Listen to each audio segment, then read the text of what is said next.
नमस्कार भाई लोग, यूपी बिहार चैनल में आप लोगन के स्वागत बा। जैसे कि आप सब जानत तानी, भोजपुरी से संबंधित कोनो ना कोनो अपडेट अपने चैनल के माध्यम से आप लोगन के डेली बाय डेली देत रहिले। तो ऐसे ही अपडेट देखे खातिर हमरे चैनल के जल्दी से जल्दी सब्सक्राइब कैली। यूपी बिहार, जी हाँ, यूपी बिहार पर टोटल खबर आप लोगन के देखे और सुने के मिली। काहे से आप लोगन के नाम सुन के तो कुछ पता चली गई होई यूपी बिहार पर का आ सकेला।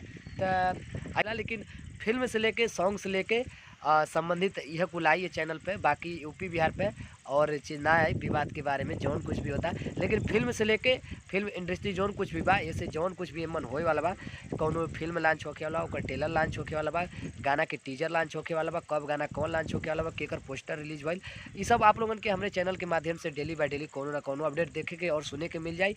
विवाद के बारे में तो खास करके आप लोगन के देखे के मिली। जैसे कि आप सब जानत तानी, अभी धनंजय धनखड़ के कुछ मैटर चलता था। आप लोगन के ऐसे ही देखे खातिर हमरे चैनल के जल्दी से जल्दी सब्सक्राइब कर ली यूपी बिहार। आप लोगन के बता दी कि एगो बहुत बेहतरीन सॉन्ग आए वाला बा समर सिंह के, काहे से खास करके हम वीडियो वही खातिर बनौनी है, लेकिन आगे कुछ लंबा हो गई बा। तो समर सिंह के बहुत बेहतरीन सॉन्ग आए वाला बा, लागेलू जानमार होश।